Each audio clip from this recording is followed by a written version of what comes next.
नमस्कार शेतकरी मित्रांनो, कृषी विचार मंच या यूट्यूब चॅनलवरती तुमचं स्वागत आहे। आपण आपल्या कृषी विचार मंच या यूट्यूब चॅनलवरती जास्तीत जास्त शेतकऱ्यांना आधुनिकतेकडे जाण्याचा कल कसा असेल शेतीमध्ये त्याबद्दल मार्गदर्शन करणार आहोत। मार्गदर्शन करणारे आम्ही कोण? शेतकरी राजा आणि सगळ्यात मोठा तोच, कारण की अनुभवातून शेती सगळ्यात महत्त्वाची असते। मी एक शेतकरी असल्या कारणाने मी शेतीबद्दल जे माझं नॉलेज आहे ते मी प्रकट करणार आहे। तुम्हाला आज मी मोसंबी लागवड याविषयी थोडीशी माहिती सांगणार आहे।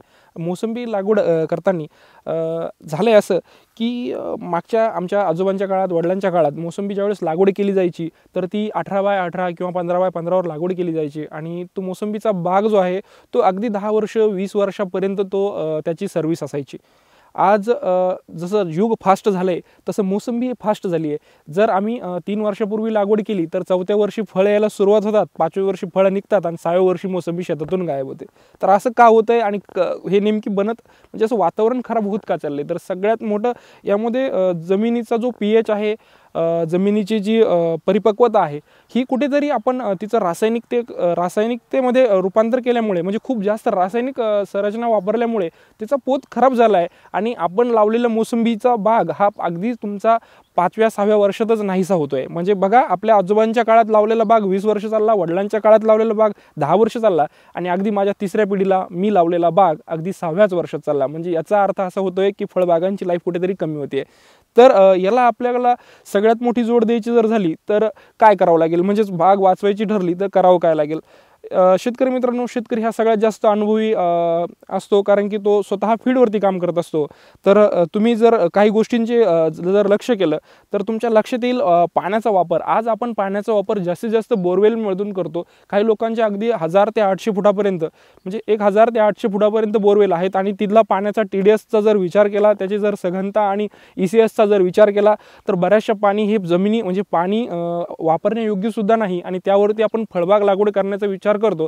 साहजिकच शेतकऱ्याचे याच्या तरी कुठेतरी एक म्हणजे अशिक्षितपणा म्हणता येईल की पाण्याचा pH आणि नेमकी पाण्याची स्टॅबिलिटी पाण्यामध्ये नेमकी आहे काय हे आपण चेक न करताच आपण पुढील गोष्टीसाठी वाटचाल करतो। तर बऱ्याच वेळेस असं होतं की फक्त काही बागा पाणी खराब असल्यामुळेच जात आहेत आणि काही जमिनींचा pH लेवल हा खूप जास्त खराब झाल्यामुळे तिथल्या बागा जात आहेत। आता आपण जर उदाहरण घ्यायचं ठरलं तर ही 5 वर्षाची बाग आहे। आज जर हिची ग्रोथ म्हटलं तर त्या प्रमाणात नाहीये। मग आपण असं म्हणणार की असं कसं?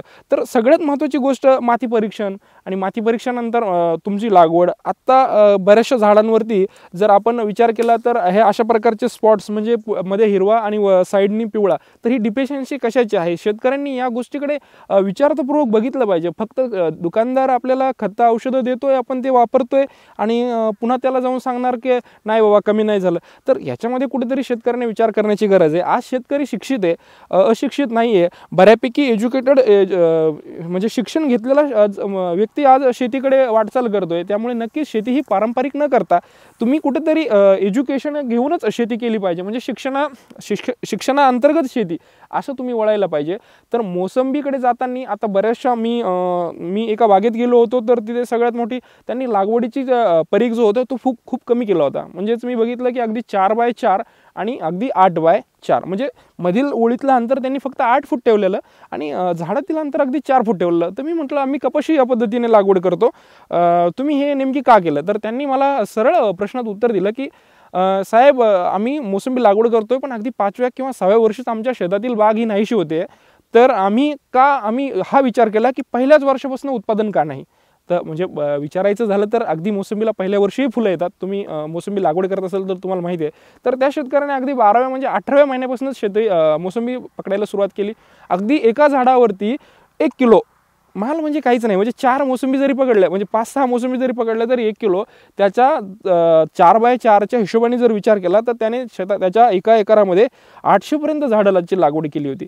तर बघा तुम्ही, 800 किलो माल तर तो असंही काढतोय, एका झाडावरती 1 किलो, म्हणजे त्यांनी पहिल्याच वर्षापासून त्याच्या उत्पादनाला सुरुवात केली। नंतर ती सघन लागवड होती, त्याने हळूहळू ती कमी केली आणि म्हणजे आता हे बघा कितपत तो प्रयोग सक्सेस होतोय हे त्या मातीवरती, जमिनीवरती अवलंबून आहे।